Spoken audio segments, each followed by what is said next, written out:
Iya sih, Aku jadi temennya Angel. Jadi temennya Angel di sekolah. Dia ceritanya bestie gitu bertiga kan kok. Kenapa nanya? Bertiga. Aku sama Yori jadi temennya Angel. Yori jawab. Nah, Yori belum. Nah. Ganti. Halo, ya. Hati-hati, Mike bekas mama tuh, hati-hati. Oh iya bener. Jangan deket-deket Yori. Oke, gimana nih persahabatannya kayak gimana nih di film ini, mungkin boleh diceritain? Kalau aku temenan dari SMP. Nah. Jadi kita udah bestie parah lah ceritanya gitu. Terus habis itu Yori teman SMA-nya. Betul. Oh, Yori baru. Iya. Bergabung. Nah, kita deket banget gitulah pokoknya. Meskipun kita nggak timur ya, aku Cina. Yori juga Cina. Aku juga Cina. Iya, betul. Asia Timur, Asia Timur. Iya, Asia Timur. Sama ko Ernest, Guangzhou Timur juga. Oke. Terus jadi kalian temenan bertiga. Nama karakternya siapa? Aku Gladys. Gladys. Betul, aku jadi Jenny. Gladys sama Jenny. Betul. Oke. Kalian punya teman Glory? Iya benar. Angel takut nggak? Karena kan wah bapaknya nih. Oh, enggak. Jadi di sini Angel sangat Angel juga galak tahu. Nah. Angel galak, tapi kita tidak peduli, bukan? Tapi kita nggak peduli. Betul. Tapi aslinya juga galak tahu. Nah lo. Dia sangat heboh kalau tempat syuting. Iya. Jadi kalian sebelumnya tapi belum kenal dong ya? Belum. Karena ini kan debutnya dari Glory juga gitu ya. Nah terus kalian gimana biar bisa jadi bestie? Apa yang kalian lakukan? Kenapa tuh? Kenapa ya? Keroyok crew lighting ya, mereka bertiga keroyok crew lighting. Tapi katanya biar bonding diajakin giting sama Kak Mamat. Eca mulut ya Eca ya. Bagus. Eca. Saya senang Eca mau jujur di sini ya. Iya kan, padahal nggak bagus loh. Gak bagus karena ada juga, gak ada yang gini. Padahal kita masih kecil loh Kak Mamat. Ini film apa sih kok ini? Film apa ini? Lu ngajakin Gak Eca, ada. Yori yang ngevideoin. Waduh, Aduh, orang ini. Ada buktinya kan? ada. Cak. Apa tuh? Guys, diancam. Oke, terus gimana menurut kalian kalau dari film Kakak Bos ini di karakter ini kalian punya nggak pertemanan yang seperti ini di dunia nyata? Eca dulu deh. Kamu dulu aja. Ya udah lama Aduh. deh. Sampai filmnya tayang masih kamu dulu deh. Sebenarnya kalau in real life kan di sini Jenny itu anak yang sangat wibu. Oke. Sangat wibu sekali. Oke. Wibunya tuh bener kayak Mentok wah, banget ya, ya. jangan spoiler.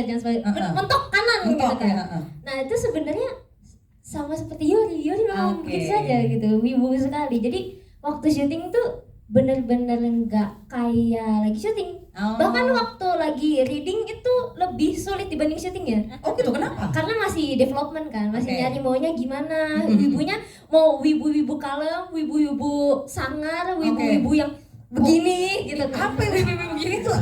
Yang Jutsu Wibu ya. silau. ya yang begitu-begitu. Tahu ya. Ada. Oh, Oke. bantuin juga. Iya benar. Nah, tapi ternyata wibu-wibu yang alay. Memang begitu Oh. Yori begitu. Jadi sesuai ya. Iya, benar. Oke. Nah, seimbang sama Eca yang anak sangat K-pop sekali. Oh gitu, Gladys gitu. Iya, K-popan. Gladys suka banget K-pop, tapi aku aslinya biasa aja sih. Oh baik. Waduh. Cuman Gladys agak mirip sama Echa, soalnya kayak agak asbun gitu loh, agak lemot juga. Tapi aku aslinya Bintar ya, itu film. Oke. Ini yang bilang kayak asli lu tadi. Iya, berarti salah, ralat. Diralat ya. Aku pintar banget sih aslinya. Angel, tapi kamu ikhlas ya punya teman-teman kayak begini ya? Iya ya. Oh, dia lebih parah aslinya. Dia lebih parah. Kita tiap mesti diem kalau ada dia. Oh gitu. Iya. Oh ya, menyenangkan sekali. Ini syutingnya kapan sih kalian? Syutingnya bulan Desember. Desember syutingnya. Syutingnya Desember. Desember ya. Setelah selesai syuting agak lain, kita masuk ke prepsnya ini, kemudian Desember kita syuting. Jadi waktu post production malah lumayan menyenangkan sih, malah Ya. kita punya 7-8 bulan ini untuk post production malah jadi nggak buru-buru, malah Oke. seneng gitu. Dan kayaknya rasanya kita juga nggak sabar untuk menyaksikan ini di sini aja tuh semenyenangkan itu, sekekeluargaan itu, bahkan dari timnya Kakak Bos, terus dari anak-anaknya juga gitu kan, dari Angel dan teman-teman gitu ya. Dan ini semua akan kita sama-sama saksikan tanggal 29 Agustus 2024. Oke. Nah, mungkin dari aku segitu dulu. Nanti ada satu pertanyaan terakhir, tapi mungkin boleh teman-teman media dulu buat mau memberikan pertanyaan kami buka, langsung aja yang mau bertanya seputar film ini silakan, mungkin boleh berdiri atau duduk juga nggak apa-apa sih Mas. Nggak apa-apa. Namanya siapa, dari media mana, pertanyaannya apa, monggo. Cek, oke. Ya, selamat siang semuanya. Selamat sore ya, maaf. Ya. Saya Isan dari Sinpo TV gitu. Mungkin ingin bertanya juga kepada Ko Ernest dan juga Mas Hari Kriting ya gitu. Seperti kita ketahui di awal ya, Imaginary ini kan memproduksi banyak sekali film-film luar biasa ya gitu.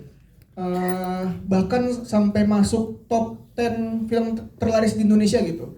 Nah, kira-kira dari Mas Ari sendiri ada beban moral tersendiri gak gitu, atau enggak ekspektasi Mas Ari sendiri gitu melebihi film-film terdahulu dari Imaginary gitu, mengingat beberapa minggu saat ini juga kan ada fenomena di mana ada 2 film baru yang menembus box office tuh, Sekawan Limo dan juga film Ipar Adalah Maut gitu.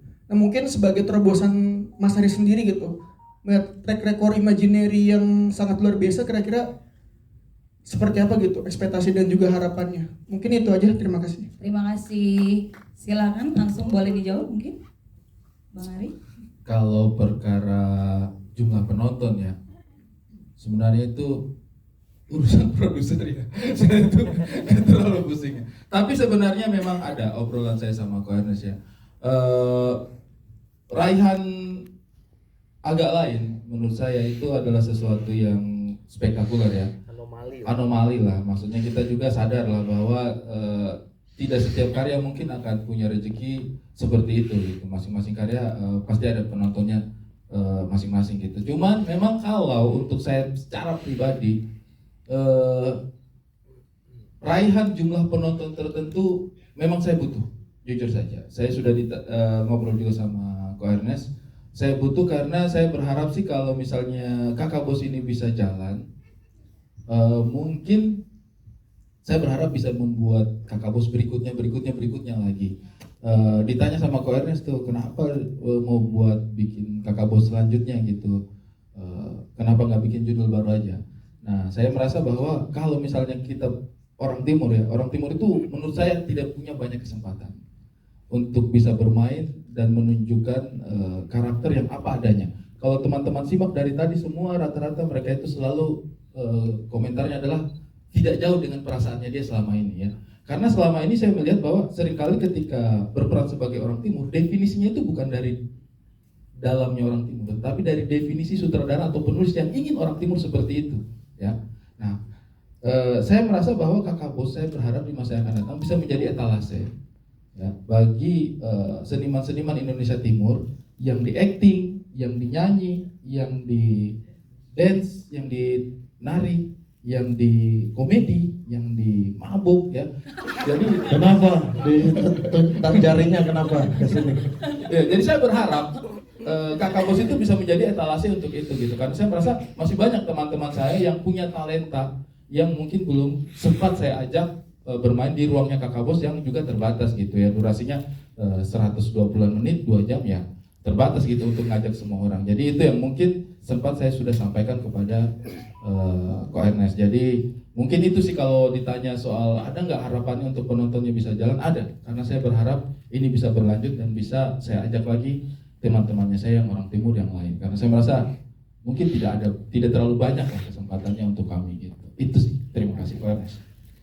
Kita simpel banget, Imaginary simpel banget. Kalau gue suka ceritanya, yuk kerjain gitu dong. Jadi kita nggak punya target film ini targetnya sekian penonton, nggak ada sih. Lebih kepada kalau tipe film seperti ini masuk akal nggak kita budget produksikan segini gitu. Maksudnya misalnya contoh ambil film ekstrim gitu ya. Misalnya film action yang selama ini di Indonesia sulit untuk menjual seperti halnya film drama atau film horor. Maka kan kalau misalnya kita mau bikin film action berbudget besar, tentu kita berhitung secara hitungan masuk atau enggak gitu. Itu contoh kasus ekstrim. Tapi kalau masih dalam range aman, artinya kita tahu oh film seperti ini mau bikin drama, bikin komedi atau misalnya bikin horor atau apa. Oh iya, penonton Indonesia mudah nerimanya. Ya kita bikin aja kalau kita suka gitu. Kita bikin film hitam putih, kita bikin film dari podcast, kita bikin apapun yang menurut gue sama Dipa bagus idenya, skripnya bagus, yuk kita kerjain gitu. Jadi kalau film ditanya berapa targetnya, nggak ada sih, berapapun kita happy sama hasilnya, kita bangga sama karyanya. ya kita senang, kita ikhlas, kita kerjainnya gitu aja sih. Jadi berapapun hasilnya kita bangga udah pernah punya film. Yang penting pokoknya kita bangga nggak sama karyanya. Film Raisa kemarin dokumenter 11.000 penontonnya, tapi kita bangga sama karyanya. Ya udah, jadi kita nggak ada no hard feelings gitu. Ngerjainnya ikhlas, hasilnya membanggakan, ya udah selesai gitu. Terima kasih atas jawabannya. Jawab ya Mas ya. Oke, pertanyaan berikutnya. Oke, di belakangnya silakan Mas. Bukan Viko. Yang dulu. Yang itu yang Bukan kiri Viko, dulu. yang sana dulu, yang sana Yang kiri dulu. Sana. Yang kiri dulu. Sana. Kunto Aji. Halo, selamat sore. Tadi dari luar saya sudah, Viko datang. Bukan. Selamat sore, saya Jack dari Media Indonesia. Mau bertanya ke Kakak Ari. Tadi kan sempat mention di awal tuh tidak mau a priori, maksudnya karena ini ceritanya tentang orang timur, jadi karakternya juga harus mereka yang berasal dari timur. Apakah itu juga yang mungkin di proses castingnya sampai kemudian harus mencari ini, misal seperti ketemu Glory dan sebagainya, karena apakah memang mungkin di industri layar kita itu memang masih kurang talent dari Indonesia Timur, dan kemudian secara dari POV kreator apakah juga masih kurang sehingga POV yang dipotret itu kemudian ya POV dari orang Jakarta gitu, dari industri Jakarta yang memotret bahwa orang Timur seperti ini. Dan bagaimana menurut Kakak Ari, Kakak Bos, apakah bisa menjadi katalis ke depan bahwa cerita-cerita yang lebih beragam itu bisa lebih muncul gitu. Terus untuk awareness, kalau tadi kan Kakak Ari juga sempat bilang mau ada ini ya, maksudnya jadi franchise lah katakan Kakak Bos. Tapi kan Imaginary selama ini selalu one off title-nya ya, maksudnya nggak pernah ada yang franchise seperti itu. Nah itu apakah kemudian nanti kalau misal franchise, apakah akan dikasih ke PH lain atau tetap Imaginary yang baru? Terima kasih. Oke, silakan. Ya, sebenarnya ya masalah orang timur memerankan karakter orang timur atau karakter bukan timur memerankan karakter timur itu sebenarnya buat saya tidak sesederhana itu. Jadi bukan berarti kita batasi ya kalau bukan orang timur jangan jadi orang timur, bukan sebenarnya. Lebih kepada di Indonesia ini sejauh ini saya melihat persiapan karakter itu tidak banyak ruangnya, hanya sedikit ruang untuk persiapan karakter gitu. Aktor ketika dibebankan kamu jadi orang Ambon ya, nah persiapannya dia untuk mempersiapkan dirinya menjadi orang Ambon ketika dia bukan orang Ambon itu nggak banyak gitu teman-teman. Dan saya rasa itu nggak cukup untuk dia menyatu masuk ke dalam karakter tersebut gitu, karena kompleks kan, karakter itu kompleks gitu. Nah itu yang saya rasa lebih gampang kalau misalnya saya cari karakter-karakter yang memang sudah punya background Indonesia Timur gitu, sehingga tidak harus mempelajari lagi. Jadi kalau misalnya ada aktor-aktor yang tertantang untuk wah saya orang Jawa nih tapi pengen jadi orang Kalimantan atau orang Ambon, silakan gitu. Yang penting persiapannya cukup. Artinya tahu cara bertuturnya seperti apa, cara berkelakuannya seperti apa, mempelajari budayanya seperti apa. Nah hal-hal seperti yang saya rasa di film Indonesia itu ruang untuk mempersiapkan dirinya itu sedikit gitu. Saya tuh ketemu banyak teman-teman aktor yang mohon maaf ini ya, ketika nonton filmnya hasilnya mereka jadi orang Timur atau orang Batak atau orang apapun, kemudian kita bilang kayaknya kamu kurang ini, iya persiapannya kurang, selalu itu. Jadi bukan dia nggak mampu, bukannya nggak boleh, persiapannya yang kurang, ya itu ya yang maksudnya. Jadi kita tidak mau membatasi seorang aktor harus bermain di sukunya tertentu, di agamanya tertentu, di pokoknya enggak gitu. Kalau mau eksplor silakan, yang penting persiapannya cukup. Nah untuk Kakak Bos sendiri, memang saya merasa bahwa mencari karakter Indonesia Timur itu juga tidak terlalu banyak gitu, tapi lebih kepada karena kesempatan yang diberikan juga nggak banyak, gitu, ya kan? Nah, itu yang memang saya coba dorong lewat film Kakak Bos ini untuk menjadi talenta baru, seperti misalnya Glory di sini gitu ya. Dan saya selalu melihat bahwa ketika film Indonesia Timur menggunakan aktor orang Timur, itu ketika dia butuh karakter Timur saja, ya kan? Hampir selalu seperti itu.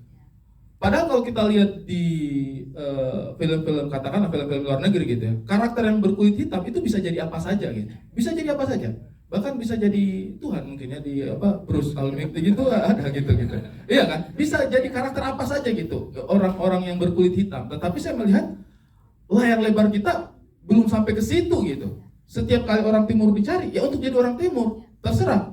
mau jadi goblok kayak seperti yang kami biasa perankan, atau mau jadi tukang pukul kayak seperti yang kakak Godfrey biasa perankan gitu. Nah, sempit sekali cara mendefinisikan orang-orang timur ini. Jadi saya sih berharap lewat film Kakak Bos kita bisa tuh menunjukkan bahwa kita bisa kok ekspor